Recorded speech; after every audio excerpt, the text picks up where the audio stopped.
కాళేశ్వరం ప్రాజెక్టులో భాగమైన లక్ష్మీ బరాజ్ అంటే మేడిగడ్డ 7వ బ్లాక్లోని 20వ పిల్లర్ 2023 అక్టోబర్లో కుంగుబాటుకు గురైంది. అయితే ప్రాజెక్టు ప్రారంభం నుంచి అక్కసు వెళ్లగక్కుతున్న కాంగ్రెస్ వెంటనే కుట్ర రాజకీయాలకు తెరతీసింది. మేడిగడ్డ బరాజ్ ఘటనను సాకుగా చూపుతూ మొత్తం ప్రాజెక్టే నిష్ప్రయోజనమని ప్రచారం మొదలుపెట్టింది. అవినీతి జరిగిందని నాటి పీసీసీ చీఫ్ రేవంత్ రెడ్డి అసత్య ఆరోపణలు గుప్పించడం మొదలుపెట్టాడు. అక్కడితో ఆగలేదు. అన్నారం, సుందిళ్ల బరాజ్లు కూలిపోతాయని విషం చిమ్మాడు. ఆ తర్వాత కాంగ్రెస్ అధికారంలోకి వచ్చిన వెంటనే బరాజ్కు మరమ్మతు చేయటం మాని రాజకీయ ప్రయోజనాలకే పెద్దపీట వేసింది. ఇక దీనిపై బీఆర్ఎస్ అధినేత ఎంత క్లారిటీగా సమాధానం ఇచ్చారో, గుంపు మేస్త్రి ఎంత దారుణంగా బద్నాం చేశారో ఓసారి విందాం. కాళేశ్వరం ప్రాజెక్టు కట్టింది మేడిగడ్డ, అన్నారం, సుందిల్ల, అది కుప్పగూలిపోయింది. కాళేశ్వరం కాస్త కూలేశ్వరం అయింది. మన కళ్ళ ముందల్నే కట్టిన కాళేశ్వరం 1,00,000 కోట్ల రూపాయలు ఖర్చు అయినాయి. కట్టడం కూలడం రెండూ జరిగిపోయినాయి. ఇది 7th బ్లాక్ అంటే పిల్లర్స్ బ్లాక్ వచ్చిందో 7th బ్లాక్. ఈ 7th బ్లాక్ లో పిల్లర్స్ ఉన్నాయండి. 10-11 పిల్లర్స్. ఆ 10-11 పిల్లర్లలో ఒక 2 పిల్లర్లు కొంచెం ఎక్కువగా, ఇంకో పిల్లర్ కొంచెం తక్కువగా క్రాక్స్ వచ్చింది. దాని మీద ఏంది యాక్చువల్ గా నేను కూడా అడిగిన, ఎన్నికలకు ముందే వచ్చినాయి. నేను అడిగిన ఫోన్ చేసి ఎందుకు ఇట్లా జరిగింది. అంతకు ముందు సంవత్సరం 28 లక్షల క్యూసెక్ల భయంకరమైన వరద వచ్చింది. ఈ ఆఫ్రన్ ఏదైతే ఉందో దానికి ఎప్పటికప్పుడు సరి చేయాలా. దానికోసమే నేను అద్భుతంగా అంతకుముందు లేనటువంటి ఈఎన్సీ ఓఎండ్ఎం ఆపరేషన్ అండ్ మెయింటెనెన్స్ ఒక ఈఎన్సీ పోస్ట్ కూడా క్రియేట్ చేసి నాగేంద్ర గారు అని చెప్పి ఆయన మంచి ఇంటెలిజెంట్ ఇంజనీర్, ఆయనకు అప్పయిపోయిన బాధ్యత. అక్కడ ఉండే సిఈ దాన్ని చేయాలి. యాక్చువల్ అది సర్దాల్సింది. అది సర్దకపోవడం వల్ల దాని కింద ఉన్నటువంటి ఇసుక కుంగి కొంచెం అది క్రాకచ్చు. అది ఒకటే బ్లాక్. ఇప్పుడు ఏం జరుగుతుంది, వీళ్ళు ఏమనుకున్నారు, మేము అట్లే వదిలేస్తాం, కేసీఆర్ ను బదనాం చేయాలా, కాళేశ్వరం ప్రాజెక్టు బదనాం చేయాలా, బీఆర్ఎస్ గవర్నమెంట్ బదనాం చేయాలా అనే ఒక దురుద్దేశంతో ఇప్పుడు కాంగ్రెస్ గవర్నమెంట్ ఆ పిల్లర్స్ ఒక్క బ్లాక్ రిపేర్ చేయకపోయినా మిగతా బ్లాక్లు 100 ఏళ్ల వరకు కూడా అట్లే ఉంటాయి. కాళేశ్వరం ప్రాజెక్టు మొత్తమే పనికిరాదంటూ ఇన్నాళ్లు దుష్ప్రచారం, బరాజ్లన్నీ నిరుపయోగమేనని బద్నాం చేసిన కాంగ్రెస్ ప్రభుత్వానికి CWPRS నివేదిక దవడ పగిలేలా ఒక నివేదికను బయటపెట్టింది. కాళేశ్వరం ప్రాజెక్టుపై కాంగ్రెస్ సర్కార్ దుష్ట రాజకీయం మరోసారి బట్టబయలైంది. ప్రాజెక్టు కుప్పకూలిందంటూ 1,00,000 కోట్లు వృధా అంటూ ఇప్పటి వరకు చేసిన ప్రచారమంతా వట్టిదేనని తేలిపోయింది. ఇక నిన్నటి వరకు నిరర్ధకమన్న ప్రాజెక్టులో కంపోనెంట్ల వాడుకోవటంతోనే సగం చచ్చిపోయిన ప్రభుత్వం తాజా నివేదికతో పాలకులకు మింగుడు పడకుండా అయింది. ప్రాజెక్టుపై చేసిన ప్రచారమంతా అసత్యమని ఇప్పటికే అనేక సందర్భాల్లో ప్రభుత్వం అంగీకరించగా ఇప్పుడు స్వయంగా CWPRS నిర్ధారించింది.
NDSA చెప్పినా కూడా రాజకీయ పబ్బం గడుపుకోవటానికే ప్రాజెక్టును కాంగ్రెస్ ప్రభుత్వం పడావు పెట్టింది.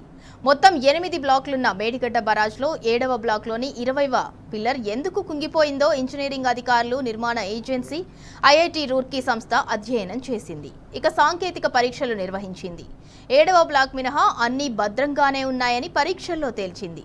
7వ బ్లాక్లోనూ రాఫ్ట్ వద్ద 20వ పిల్లర్ కింద మినహా మరే చోట ఎలాంటి సాంకేతిక లోపాలు లేవని గతంలోనే నిర్ధారించింది.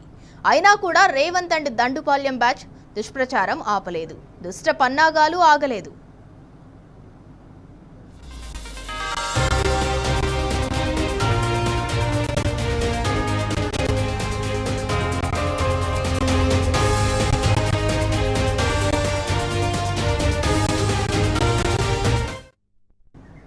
ఇక కాళేశ్వరం ప్రాజెక్టు మొత్తమే పనికిరాదంటూ ఇన్నాళ్ళు కూడా రేవంత్ సర్కార్ దుష్ప్రచారం చేసింది. వాటన్నిటినీ కూడా CWPRS నివేదిక అయితే కుండబద్దలు కొట్టినట్టు సమాధానం అయితే ఇచ్చింది. ఇదే అంశానికి సంబంధించి మరింత సమాచారం మా ప్రతినిధి వేణుగోపాలరావు అందిస్తారు. వేణుగోపాలరావు, గతంలో NDACA రిపోర్ట్ ఇచ్చింది, అయినా కూడా రేవంత్ సర్కార్ అయితే పెడచెవిన పెట్టింది. ఇప్పుడు CWPRS ఇచ్చిన నివేదికతో అయినా రేవంత్ సర్కార్ కు చెంపపెట్టు లాంటి సమాధానం దొరికింది అని అనుకోవచ్చా? ఇందులో మీరు చెప్పింది 100%. ఎందుకంటే క్యాజువల్ అయితే కాళేశ్వరం ప్రాజెక్ట్ అనేది లిఫ్ట్ ఇరిగేషన్ ప్రపంచంలో ఎక్కడ కూడా ఇలాంటి లిఫ్ట్ ఇరిగేషన్ ప్రాజెక్ట్ లేదని చెప్పాలి. అంటే మనం ఎల్లంపల్లి వరకు చూసినా కూడా మొత్తం టోటల్గా 7 లింకులు ఉంటాయి. ఒక లింక్ మొత్తం కూడా మేడిగడ్డ నుంచి ఎల్లంపల్లి వరకు ఒక లింక్ ఉంటుంది మనకు.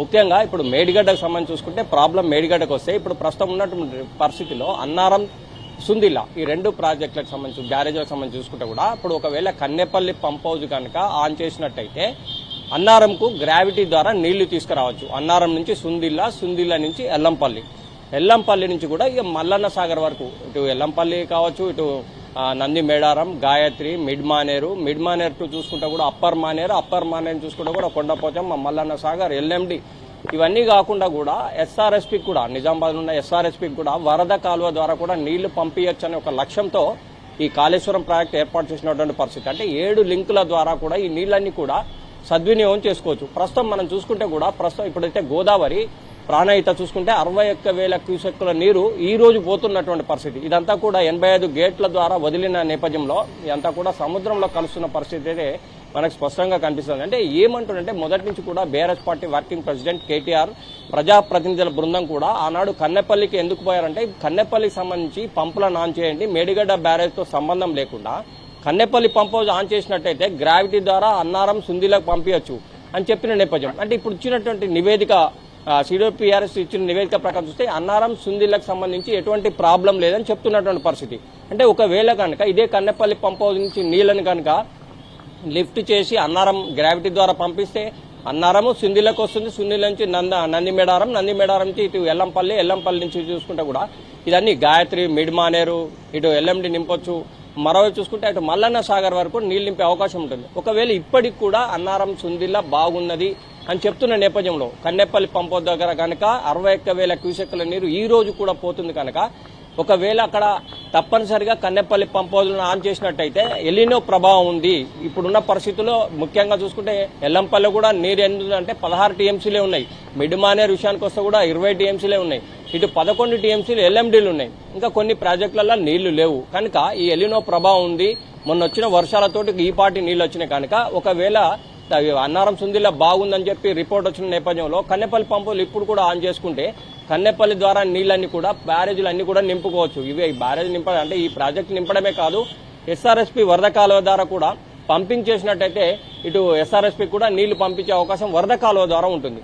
అంటే ఇప్పుడు అన్నారం, సుందిల్లా ఎటువంటి ప్రాబ్లం లేదని నివేదిక ఇచ్చిన నేపథ్యంలో ఏమంటుందంటే రైతాంగం అయితే చెప్తుంది ఏంటంటే ఇప్పటికైనా కూడా రాష్ట్ర ప్రభుత్వం ఇవన్నీ కూడా పక్కన పెట్టి, అంటే ప్రభుత్వాలు వస్తుంటాయి పోతుంటాయి కానీ ప్రజా ప్రయోజనార్థం ఏర్పాటు చేసినటువంటి ప్రాజెక్టులు కావచ్చు, ఆన్గోయింగ్ ప్రాజెక్టులు కావచ్చు, ఇవన్నీ కూడా యథావిధిగా నడిపించాల్సిన బాధ్యత ప్రభుత్వంపై ఉంటుంది.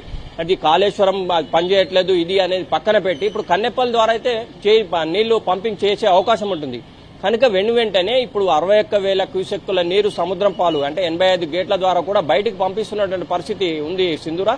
అంటే ముఖ్యంగా ఈ రోజు 61,000 అంటే రేపటికి పెరగొచ్చు, తగ్గొచ్చు. తగ్గినా పెరిగినా కూడా ఈ కన్నెపల్లి పంప్ ద్వారా 1,00,000 క్యూసెక్కుల నీళ్లు కనుక అక్కడ ఉంటే క్యాజువల్ గా ఆ నీళ్లను మనం పంపింగ్ చేసుకునే అవకాశం ఉంటుంది. ప్రస్తుతానికైతే ఈ కన్నెపల్లి పంప్ హౌస్ ఆన్ చేసినట్టయితే ఇప్పటికి కూడా ఇటు కన్నెపల్లి నుంచి డైరెక్ట్ గా అన్నారం గ్రావిటీ ద్వారా వస్తుంది, అన్నారం నుంచి సుందిల్లకు వస్తుంది, సుందిల్ల నుంచి చూసుకుంటే కూడా ఎల్లంపల్లి, నంది మేడారంకి వస్తుంది. గాయత్రి పంప్ హౌజ్లు కూడా ఆన్ చేసినట్టయితే మిడ్ మానేర్లో కూడా నింపుకోవచ్చు. ఇంకా కొద్దిగా తక్కువ ఉన్నాయి, 20 TMCలే ఉన్నాయి, 27 TMCలే కాను. ఇటు మిడ్ మానేర్ నుంచి కూడా LMDకి తీసుకురావచ్చు, 11 TMCలే ఉన్నాయి, 24 TMCల కెపాసిటీ LMD కానీ ప్రస్తుతం 11 TMCలే ఉన్నాయి. అప్పర్ మానేరు అంటే ఇవన్నీ కూడా లింక్ అయినటువంటి పరిస్థితి. మొత్తం 7 లింకులు ఉంటాయి దీనికి. ఈ 7 లింకుల ద్వారా ప్రతి నీటి చుక్కని వడిచిపట్టుకొని గోదావరి జలాలన్నీ కూడా ఇటు ప్రాణహిత గోదావరి జలాలన్నీ కూడా ఇటు ప్రతి బ్యారేజీ నింపుకునే అవకాశం ఉంటుంది. కానీ ప్రస్తుతానికైతే ఈ యొక్క రిపోర్ట్ వచ్చిన తర్వాత ప్రతి ఒక్కరు కూడా ఏం చెప్తుంటే రైతాంగం చెప్తుంది ఒకటే, ఇప్పటికైనా భేషజలకు రాష్ట్ర ప్రభుత్వం పోకుండా కన్నెపల్లి పంప్ హౌస్ ఆన్ చేయండి, కన్నెపల్లి పంప్ హౌస్ ద్వారా నీటిని ఎత్తిపోయండి, ఎత్తిపోసిన తర్వాత అన్ని ప్రాజెక్టులు కూడా నింపితే రాబోయే రోజుల్లో తాగునీటికి సాగునీటికి ఎటువంటి డోకా ఉండదంటూ కూడా చెప్తున్న నేపథ్యం అయితే మనకు స్పష్టంగా కనిపిస్తుంది. ఏదేమైనా కానీ మొన్నటి వరకు కూడా ప్రభుత్వం ఇటు అన్నారం సుందిల ప్రాబ్లం ఉంది, కన్నెపల్లి పంపు ద్వారా నీళ్లు పంపించినట్టయితే చాలా ప్రాబ్లం వస్తుందని చెప్పింది. కానీ ఇప్పుడు ప్రస్తుతం ఈ రిపోర్ట్ వచ్చిన తర్వాత, CWRS రిపోర్ట్ వచ్చిన తర్వాత వీటికి ఎటువంటి ప్రాబ్లం లేదు అంటున్నారు. కనుక వెంటనే కన్నెపల్లి పంపు ఆన్ చేసి నీళ్లను ప్రతి ప్రాజెక్టు నింపమని చెప్తున్న నేపథ్యం అయితే మనకు స్పష్టంగా కనిపిస్తుందని చెప్పొచ్చు సుందీరా.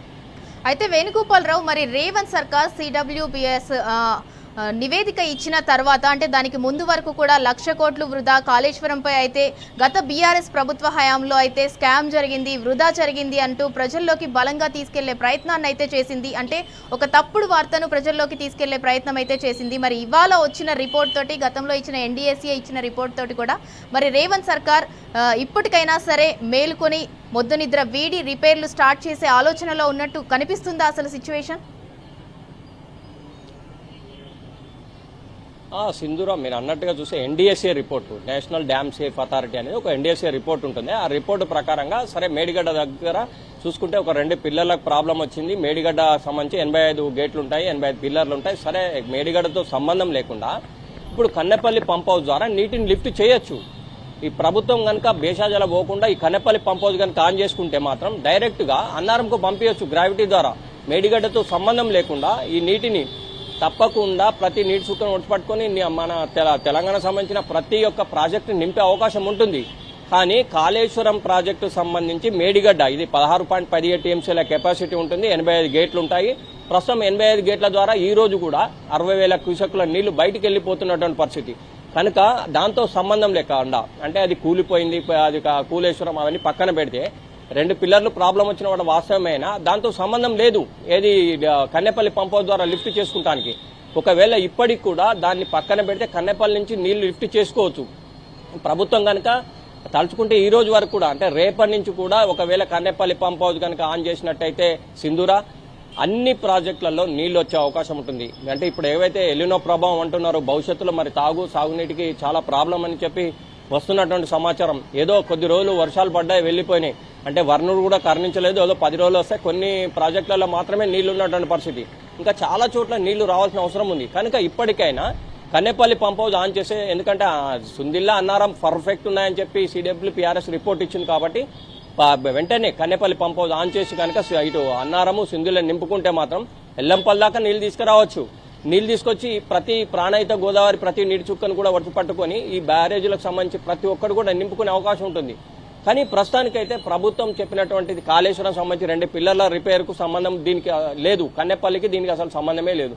కన్నెపల్లి ఆన్ చేసుకోవచ్చు, నీటిని లిఫ్ట్ ద్వారా ప్రతి ప్రాజెక్టులోకి నీళ్లు తీసుకొని వచ్చే అవకాశం ఉంటుంది. కనుక ఈ రిపోర్టు ప్రకారంగానైనా ప్రభుత్వం వెంటనే దీన్ని పర్యవేక్షించి ఇటు అన్నారం సుందిలను నింపుకోవచ్చు, ఎల్లంపల్లి నింపుకోవచ్చు, ప్రతి ప్రాజెక్టు కూడా నింపొచ్చు. కనుక రైతాంగం కూడా ఏమంటా ఉన్నారంటే, సరే మొన్నటి వరకు అన్నారం సుందిల్ల ప్రాబ్లం ఉంది అని చెప్తా ఉన్నారు, కానీ ఈ రోజు రిపోర్టు వచ్చింది దాంట్లో ఎటువంటి ప్రాబ్లం లేదంటున్నారు. కాబట్టి కన్నెపల్లి పంప్ హౌస్ ఆన్ చేస్తే గ్రావిటీ ద్వారా నీళ్లు వస్తాయి కదా, మరి ప్రాజెక్టులన్నీ కూడా నింపుకుంటూ అయిపోతుంది కదా. ఈ ప్రాజెక్టులలో అన్ని కూడా ఖాళీ కనిపిస్తూ ఉన్నాయి. అంటే నిండుగా ఉండాల్సిన ప్రాజెక్టులన్నీ కూడా ఈ పాటికి యాక్చువల్ అయితే వర్షాకాలం ప్రతి జలాశయాలు కూడా నిండుకుండని తలపించాల్సిన అవసరం ఉండే, కానీ ఎలినో ప్రభావంతో నీళ్లు లేవు. కొన్ని చోట్ల నీళ్లు ఉన్నాయి, కొన్ని చోట్ల కొన్ని మాత్రమే ఉన్నాయి. కనుక ఇప్పటికైనా కూడా ఈ రిపోర్టు ఆధారంగా చేసుకుని కన్నెపల్లి పంప్ హౌస్ కనుక ఆన్ చేసినట్టయితే ప్రతి ఒక్క ప్రాజెక్టు నింపుకోవచ్చు. ఇటు SRSP కూడా వరద కాలువ ద్వారా కూడా 3 పంపింగ్స్ ఉంటాయి, 3 పంపింగ్ ద్వారా కూడా చేసుకుంటే SRSP కూడా నీళ్లు ఇచ్చుకునే అవకాశం ఉంటుంది. ఎందుకు చెప్తున్నా అంటే ఈ రోజు కూడా ప్రాణహిత గోదావరి మేడిగడ్డ వద్ద 60,000 క్యూసెక్కుల నీళ్లు పోతా ఉన్నాయి. వీటిని కనుక మనం కట్టడి చేసి ఈ నీళ్లను కనుక కన్నెపల్లి ద్వారా తెచ్చుకుంటే ప్రతి ఒక్క ప్రాజెక్టు నింపుకునే అవకాశం అయితే స్పష్టంగా ఉందని చెప్పొచ్చు సింధూరా. వేణుగోపాలరావు, అంటే అసలు తెలంగాణ వరప్రదాయినే కాళేశ్వరం ప్రాజెక్టు. మొదటి నుంచి కూడా రేవంత్ సర్కార్ అధికారం చేపట్టిన నాటి నుంచి చూసుకున్నట్లయితే కాళేశ్వరాన్ని, మేడిగడ్డని ఎస్పెషల్లీ బూచిగా చూపించి, కాళేశ్వరం ప్రాజెక్టు మొత్తాన్ని కూడా బూచిగా చూపించి అదంటే నిరర్ధకమైన ప్రాజెక్టు, దాని మీద 1,00,000 కోట్లు వెచ్చించారు, ఇదంతా కూడా వేస్ట్ ప్రాజెక్ట్ అన్నట్టు ప్రజల్లోకి బలవంతంగా తీసుకెళ్లే ప్రయత్నం కూడా కాంగ్రెస్ కుట్రలు చేసింది. మరి ఇవాళ అటు NDSA కావచ్చు, ఇటు మరోపక్క CWPRS ఇచ్చిన రిపోర్ట్తో కావచ్చు, గడిచిన అంటే 10 ఏళ్లుగా చూసుకున్నట్లయితే బీఆర్ఎస్ ప్రభుత్వ హయాంలో మనం చూసుకున్నట్లయితే రైతు రాష్ట్రంలో రాజుగా ఉన్నాడు. మరి ఇవాళ రైతు పరిస్థితి చూసినట్లయితే అధ్వానంగా ఉంది. సాగునీటి కోసం ఎదురు చూసే పరిస్థితి వచ్చింది. మీరు ఇందాక అన్నట్టు అంటే పంప్ హౌస్లను ఆన్ చేయొచ్చు అంటే ఈ పాటికి ఎల్నినో ఎఫెక్ట్ ఉన్నా ప్రకృతి ఎఫెక్ట్ ఏదున్నా కూడా నిండుకుండలాగా ఉండాల్సిన ప్రాజెక్టులన్నీ కూడా మొత్తం పడావు పడిన సిచ్యువేషన్ వచ్చింది. ఇదంతా కూడా ప్రకృతి తెచ్చిన కష్టం కాదు, ప్రకృతి తెచ్చిన కరువు కాదు, రేవంత్ సర్కార్ తీసుకొచ్చిన కరువే అని అనుకోవచ్చా? మీరు చెప్పింది 100% కరెక్ట్. ఎందుకంటే రాష్ట్ర ప్రభుత్వం వెంటనే దీని మీద తక్షణ కర్తవ్యంగా పంప్ హౌస్లు ఆన్ చేయాల్సిన అవసరం ఉంటుంది. ఎందుకంటే ప్రభుత్వాలు వస్తుంటాయి పోతుంటాయి, ప్రజల ప్రయోజనార్థం ముఖ్యం. ఇటు మేడిగడ్డకు సంబంధించి NDSA రిపోర్ట్ ఇచ్చింది, సరే దానికి సంబంధించి ఒక 2 పిల్లర్లు ప్రాబ్లం ఉన్నాయి, దాంతో సంబంధం లేదు. ఎందుకంటే ఒకవేళ అది పర్ఫెక్ట్ ఉన్నా కూడా సింధూర దాంట్లో 16.17 TMCల నీటిని మాత్రం ఆపి ఆ నీటిని భవిష్యత్తులో వాడుకునే అవకాశం ఉంటుంది. కానీ ప్రస్తుతం ఆ నీటిని అంతా కూడా సముద్రం పాలు చేస్తూ ఉన్నటువంటి పరిస్థితి, 2 పిల్లర్లు ప్రాబ్లం ఉన్నాయని చెప్పి. కానీ ఆ మేడిగడ్డ బ్యారేజ్ కంటే ముందే కన్నెపల్లి పంప్ హౌస్ ఉంటుంది. అంటే కన్నెపల్లి పంప్ హౌస్ దాటిన తర్వాతనే మేడిగడ్డ వద్దకు నీళ్ళు వెళ్తాయి. Pranahita Godavari first Kannepalli pump house పక్క నుంచే మేడిగడ్డకు వెళ్తుంది. కనుక ఫస్ట్ కన్నెపల్లి పంప్ హౌస్ దగ్గర వచ్చినటువంటి నీళ్లను డైవర్ట్ చేసిన తర్వాత ఈ డైవర్షన్ అయినటువంటి నీటిని కన్నెపల్లి పంప్ హౌస్ కనుక ఆన్ చేసినట్టయితే ప్రతి ఒక్క నీటి చుక్కని కూడా మనం ఈ ప్రతి ఒక్క జలాశయాలు నింపుకోవచ్చు ఇప్పటికి కూడా. ఎందుకంటే అన్నారం సింధులా సూపర్ ఉంది, ఏం ప్రాబ్లం లేదని చెప్పి రిపోర్ట్ వచ్చింది. కనుక ప్రభుత్వం బేషజాలో పోకుండా వెంటనే దీన్ని కనుక పర్ఫెక్ట్ గా కన్నెపల్లి పంప్ హౌస్ ఆన్ చేస్తే ప్రతి జలాశయాన్ని నింపుకోవచ్చు. NDSA రిపోర్ట్ ఏమిచ్చిందంటే ఓన్లీ మేడిగడ్డ వరకు మాత్రమే ఇచ్చింది. దీని ఇప్పుడు అన్నారం సుందిలకు సంబంధం లేదు. కన్నెపల్లికి అన్నారం దగ్గర ఉంటుంది, గ్రావిటీ ద్వారా నీళ్ళు వస్తాయి. కన్నెపల్లి పంప్ హౌస్ ఆన్ చేస్తే అన్నారంలకు వస్తాయి, అన్నారంలో లిఫ్ట్ చేస్తే సుందిలకు వస్తాయి, సుందిలో లిఫ్ట్ చేస్తే ఎల్లంపల్లి దాకా వస్తాయి, ఎల్లంపల్లిలో లిఫ్ట్ చేస్తే నంది మేడారంకి వస్తాయి, నంది మేడారంలో పంప్ హౌస్ ఆన్ చేస్తే గాయత్రి వరకు వస్తాయి, గాయత్రి పంప్ హౌస్ ఆన్ చేస్తే ఇటు వరద కాలువ ద్వారా 22 కిలోమీటర్ల గ్రావిటీ నుంచి మిడ్మానేర్కి వస్తాయి, అక్కడి నుంచి LMDకి వస్తాయి. ఇటు వరద కాలువని చూసుకుంటే కూడా ఈ వరద కాలువ నుంచి డైరెక్ట్ SRSP కూడా వచ్చే అవకాశం ఉంటుంది. అంటే ప్రతి ఒక్క నీటి చుక్కను కూడా ఈ రోజు ఇప్పటి వరకు కూడా ఒడిచిపట్టుకుని అన్ని జలాశయాలను నింపుకునే అవకాశం ఉంటుంది. కనుక తప్పనిసరిగా ఈ నీటిని ఒడిచిపట్టుకోవాలి, వేస్ట్ చేయొద్దు. సరే కాళేశ్వరం ప్రాజెక్టు సంబంధించి బ్యారేజీ ఒకవేళ 2 పిల్లర్లు ప్రాబ్లం ఉన్నా కన్నెపల్లి అయితే పర్ఫెక్ట్ ఉంది కనుక అన్నారం సుందిలలో నీళ్లు నింపాలని చెప్పి రైతాంగం చెప్తున్నమాట అయితే పర్ఫెక్ట్ గా కనిపిస్తుంది. ఈ రెండింటి మీద కూడా నివేదిక వచ్చింది, ఎటువంటి ప్రాబ్లం లేదంటున్నారు. కనుక వెంటనే పంప్ హౌస్ ఆన్ చేయాలని కూడా రైతాంగమే కాదు ప్రజలే కూడా చెప్తున్నటువంటి పరిస్థితి. ఒకవేళ కనుక ఇది ఇట్లనే కనుక ఆన్ చేయకుండా ఉంటే ఎల్నినో ప్రభావం ఇట్లనే కంటిన్యూ అయితే ప్రాజెక్టులలో ఇప్పుడు ప్రస్తుతానికైతే కొన్ని నీళ్లే ఉన్నాయి కనుక ఒకవేళ వర్షాకాలం కూడా ఇంకో 1-2 నెలలు అయితే అయిపోతుంది. ఈ నీళ్లే కనుక లేకుంటే మాత్రం సాగునీరుకి చాలా ప్రమాదం ఏర్పడే అవకాశం అయితే ఉంటుందని చెప్పొచ్చు. Sindhura right, thank you Venugopalarao. ఇది వాల్టీ special drive. Keep watching T news.